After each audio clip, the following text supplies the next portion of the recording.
good morning. I'm Dr. Elizabeth Coronado. I'm an OB-GYN in Plano, Texas, and this is a little information for my patients to help them get ready for what to expect with a robotic hysterectomy. These are our instructions specific to our office, but could help anyone who's preparing to have a robotic hysterectomy. There are different types of hysterectomy. There's the total robotic hysterectomy with or without removal of fallopian tubes and ovaries. So I want to talk about those definitions so that you're clear when you sign your consent form what it is that we're asking you to consent to. A total robotic hysterectomy means removing the uterus and cervix. Your non-medical friends might call this a partial hysterectomy. A bilateral salpingectomy means we're removing the fallopian tubes. Modern day studies suggest that ovarian cancer actually starts in the fallopian tubes. So if we remove the fallopian tubes, you won't miss any part of your hormones or the function that your ovaries have, but you will reduce your risk for ovarian cancer tremendously. And then a bilateral salpingo-oophorectomy means we're removing the fallopian tubes and ovaries.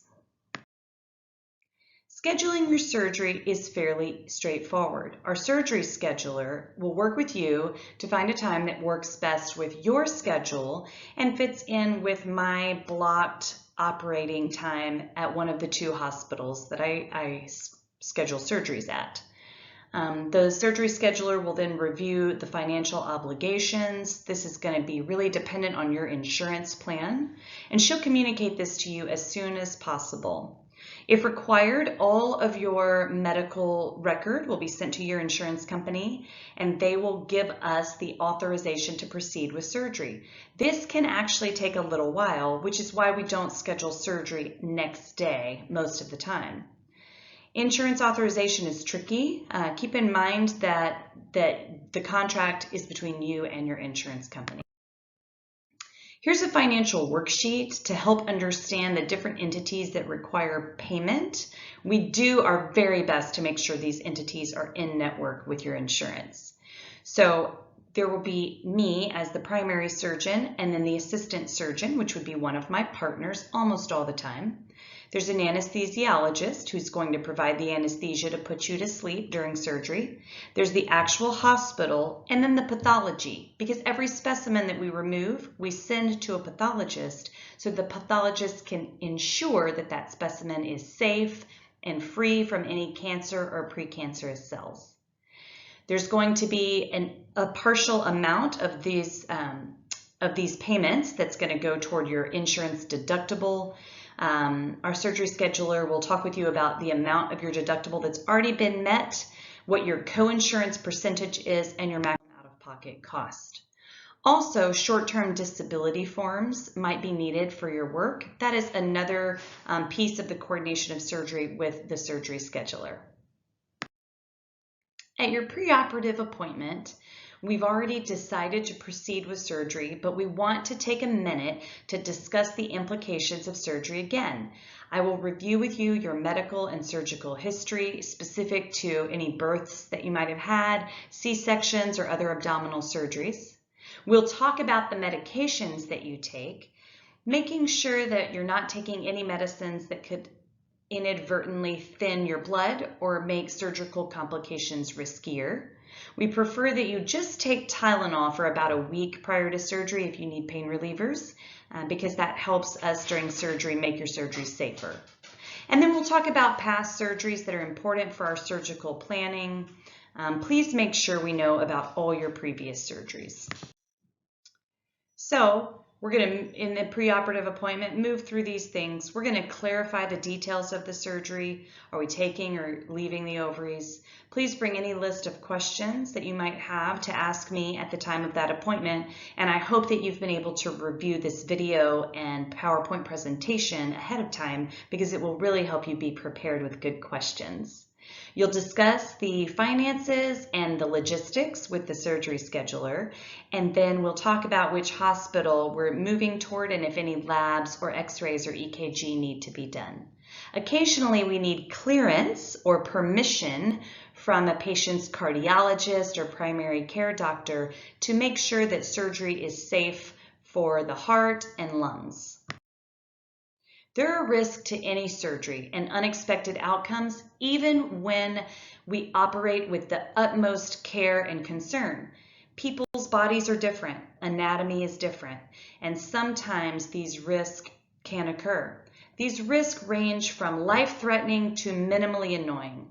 Just like driving our car to the office today, we take on risk to make certain improvements in our life, and that's sort of the analysis we have to make when we're walking into surgery. I am always thinking about the safest way to approach your surgery, as is every member of the staff at both of the hospitals I work at. It's important for us to talk about the risk, though, so that people have appropriate expectations.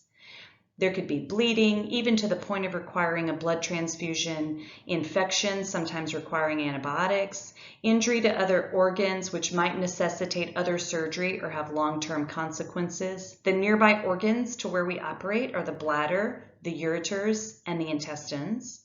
There can be blood clots in the legs after surgery, especially if we don't get up and move around. That's why it's really important to stay somewhat active right after surgery. There's always a possibility of an open incision, even if we've planned the surgery to be robotic. However, that is very rare. We might need to remove other organs at the time of surgery if those organs surprise us. For example, if we find cysts on one ovary that look really suspicious, it might be important for us to take that ovary out, or even the appendix, something like that. There can always be other unexpected events. The day before surgery, it's really important to follow these guidelines. It's just going to help you recover better. You don't want to eat or drink a sip of water, not a bite of food after midnight the day before surgery. And the day before surgery, we would like you to eat really light. Smoothies, oatmeal, soups, stuff like that. Your surgery will be safer and your recovery more comfortable if you have a bowel movement the day before surgery. You might even want to take a laxative. Miralax seems to work best without causing too much cramping. If I have spoken with you specifically about a bowel prep due to the previous abdominal surgery or suspicion of internal scar tissue, please buy 1 bottle of magnesium citrate and drink the whole bottle at 5 p.m. or around thereabouts the evening before surgery. This will result in a lot of loose stool to clean out the intestines prior to surgery. It's also a good idea to drink a large amount of Gatorade the night before surgery. This is going to help give you a lot of electrolytes and some additional carbohydrates that just improve your healing. The anesthesiologist might call you the night before surgery, so answer the phone if you see an unexpected number. Taking Tylenol, extra strength Tylenol, 2 pills, 3 times the day before surgery can really help reduce your pain after surgery. So I strongly recommend that. Showering the day before surgery and the morning of surgery with an antibacterial soap. They might give you Hibiclens or Dynahex at the hospital, or you can even use your own antibacterial Dial soap. This is going to help reduce the risk of infection. Please don't put any lotion at all on your body on the day of surgery. That really helps us out in the operating room. And limit alcohol consumption and tobacco use for at least a week prior to surgery. Shopping list, what to have at home. These are just helpful tips. You might want to have some pads or panty liners for post-operative bleeding. The bleeding will not be severe or strong, but it might be enough to fill up a mini pad, and it might be spotty on and off all the way until 6 or 8 weeks after surgery. You should never need a tampon again because tampons are not safe to use right after surgery, and the good news is after this hysterectomy, you'll never have another period. You might want to have some Tylenol or acetaminophen and Advil or ibuprofen at home for pain. You might want to have a laxative on hand. Sometimes people get constipated with anesthesia. I think it's nice to take a probiotic for your digestive system because this just helps keep everything moving the right direction. You might want some Band-Aids, antibacterial soap, and some loose, inexpensive cotton underwear that won't bother the small incisions that we make. Arriving at the hospital is different for each of the 2 hospitals for Medical City Plano and Baylor Plano. Please review this list based on which hospital your surgery is scheduled at. Family and friends always have expectations and they want to do the best for you. This should help give them some guidelines about how to help you best. Your arrival time will be about 2 hours prior to your scheduled surgery start time, but surgery times can vary based on what's happening in the room prior to your surgery. So please have grace and be flexible with us on the timing of this day. Your companions may stay with you until we take you back to the operating room. Usually only 1 or 2 companions is what I would recommend. Then they will go to the waiting area. One person will be designated as the contact person and give their cell phone number to the nurse, and the nurse will call during surgery with updates about every hour if the surgery takes longer than an hour. After surgery, if your companions have waited in the waiting room, Dr. Coronado will come speak, well, I'm Dr. Coronado. I will come speak to everyone about the outcome of your surgery. Or if I have a phone number, I'll call the phone number and talk to the phone number. And then after the recovery room period, so you finish surgery, you go to the recovery room. After that period, you'll be moved to an actual room on the hospital floor, unless you have plans to go home that day. I think optimizing your experience is a really important target goal. Wear loose clothing. Have those large loose cotton underwear. Bring earplugs to the hospital to sleep better. Bring comfort items like lip balm or toothbrush, your necessary toiletries. And it's sometimes nice to have a friend or family member spend the night with you the first night. It's not necessary at all. Our nurses are fantastic, but people usually feel more comfortable if they have a family member or friend with them. You might want a phone charger. You might have a special meal that you want to eat afterward that anyone could bring in for you. Overnight at the hospital is really a time just to make sure that you're safe and that you're comfortable and that you are doing well with the pain medicines that we plan to send you home with. Some patients do go home the same day from robotic hysterectomy, but some spend the night, and that's still considered an outpatient stay. So our surgical patients at Medical City Plano go to the 2nd floor. At BAYLOR Plano, it varies. We'll start you off with small sips of liquids, but then move you right along to normal food quite quickly. You will have a catheter in your bladder that we might remove the same day of surgery or the next morning after surgery. And you're going to have a lot of different options of pain medicines available to help control any pain or discomfort. I think it's reasonable to expect a certain amount of cramping and discomfort. This is, after all, a big surgery with tiny holes. But I think that it is also important to us to control your pain at a reasonable level. We'll only use your critical home medications if we need to for that 24-hour period. Some home medications you might just start back when you get home. So on the day that you go home, post-operative day 1, I would come see you and do your discharge paperwork either the night before or the morning of your departure. And I would usually send 2 pain medicines to your pharmacy, and I usually do that electronically because that's what the hospital is recommending for us. Please make sure that your pharmacy has those prescriptions before you leave because narcotics cannot be called in over the phone. So checkout time from the hospital is a target of 11 a.m. And then criteria for a safe discharge would be eating small portions of food and drinking liquids and urinating easily and tolerating pain. It is not necessary to have a bowel movement before leaving the hospital. Do's and don'ts. This is what everybody wants to know. No work for 2 weeks. No heavy lifting or exercise for 4 weeks, and no intercourse for 8 weeks. That is very important. So when I say no work for 2 weeks, I'm talking mostly about desk jobs. If you have a job that requires a lot of physical activity or a lot of heavy lifting, we might talk about pulling you out of work for 4 weeks. At the 4-week mark, it's safe to reinitiate your exercise program or lifting things that are heavier than a gallon of milk. There's a very delicate stitch at the top of the vagina that needs to be protected for 8 weeks, which is why we ask for no intercourse for 8 weeks. No submerging in water or lakes or pools for 4 weeks following surgery, and using stairs at home is totally fine. Please shower normally after surgery and let the soapy water just run over your incisions. Your incisions will usually be covered with skin glue and watertight to the outside. People often want to know if they can travel after surgery, and this is kind of on an individual basis, but I would prefer for people to not get on an airplane for at least 2 weeks after surgery, just due to the increased risk of blood clots in the legs. So Again, travel after surgery. If you have a trip that's already planned, wear thigh-high or knee-high support hose, pump the feet up and down, and get up and walk around as often as is possible. In case of any emergency, life-threatening, bleeding, severe pain, go straight to the hospital where your surgery was done and let them know that I am your doctor.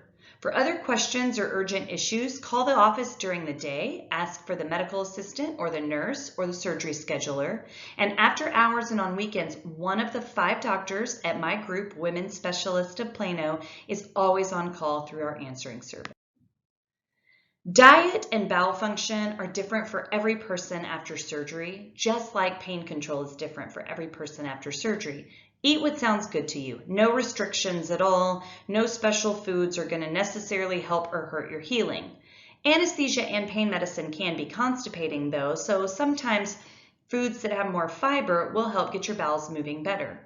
Use Gas-X if you need it for gas pain. Use a laxative if you need it to help you use the restroom. And I do notice that the patients taking a regular probiotic seem to have less gas pain and better bowel function. You may notice a swollen belly, especially if you're used to having a very flat abdomen. This is normal and this will get better with time after surgery. Physical activity is different for every person after surgery. We want you to stay active and not overdo it. That's going to look different for each person. Fatigue is the most common complaint after surgery. You will be tired. You will do something in the morning, think that you're feeling great, not have any pain, but then that afternoon maybe feel like you need to take a nap. That's very normal. Vitamins that help battle fatigue or anemia, if that's been an issue for you in the past, are folic acid, iron supplements, and vitamin B12. Feel free to add those in before surgery and after during your recovery, as this can only help your energy level do better. Make sure to get up once or twice every hour even in those first few days after surgery. Walk to the bathroom, walk to the mailbox, make yourself a sandwich. Repetitive bending movements like doing laundry and unloading the dishwasher are really gonna bother your incisions right at first. So this is a great time to get other people in your household involved in those household chores. We want you to be active. We don't want you to strain your muscles or overdo it, but you need to be getting up and moving around. That's very important to a good recovery. Pain management, again, is different for every patient. I literally have patients who take no narcotic pain medicines after they leave the hospital, and then I have some who do require the narcotic pain medicines. I am working on all sorts of protocols with our hospital, with other surgeons, trying to get narcotic pain use down because that only hurts our bowel function, and so it's better if we can avoid narcotics if at all possible. The most common pain right after surgery, interestingly, is shoulder and neck pain. This happens in the first day or two after surgery due to trapped air that we place inside the abdomen during surgery. Pelvic twinges, pain, pressure, discomfort, all of these things are normal. You can take ibuprofen, 800 milligrams every 8 hours on a schedule, and that's really going to help keep you away from any severe pain. And then in between ibuprofen doses, you can alternate Tylenol with the narcotic pain medicine. That can be taken every 6 hours. I've provided here an example schedule where you see that the ibuprofen is being given on a regular 8-hour schedule, and then in the middle you're sort of making a decision about whether Tylenol is a good option, or maybe your pain's a little bit stronger and you need the narcotic pain medicine. Bleeding expectations, this is really important. You might have not one drop of blood come out initially after surgery, but you might see a little bit of spotting about 4 to 6 weeks after surgery as that stitch starts to dissolve. Any on and off spotting is completely normal within the first 2 months after surgery. Heavy bleeding, passing clots, or anything that looks like a heavy period, we definitely want to take a look at right away. Please call us. Incision care is fairly easy. These incisions are small, they have a stitch under the skin, some glue on top, they're watertight. and you can let the shower water just run over them. If I've done a larger incision around your belly button because your tissue was very large, if you had anatomically a very large uterus or large fibroids, there will be a little bit larger incision in your belly button. I'm going to want you to leave the bandage that I put there on for 2 days until postoperative day 2. And then when you take it off, I'd like you to keep some ointment and a Band-Aid covering that area when you're not showering. It is also safe to shower and let the soapy water run over that area. On the other side of surgery, you are going to feel so relieved. Probably if you're looking at hysterectomy, you're having very heavy periods or perhaps pelvic pain, or maybe you have large fibroid tumors or other growths in the pelvis. This is a nerve-wracking procedure. We know it makes everyone nervous, and we do our very best to make the process comfortable for you. I hope this presentation helps give you an idea of what to expect. Please make a list of questions and bring them to your preoperative appointment or share them with the surgery scheduler as far as it relates to logistics and finances. My goal is to help you walk a journey of a safe and healthy surgery with a quick and efficient recovery process. Thank you so much for listening.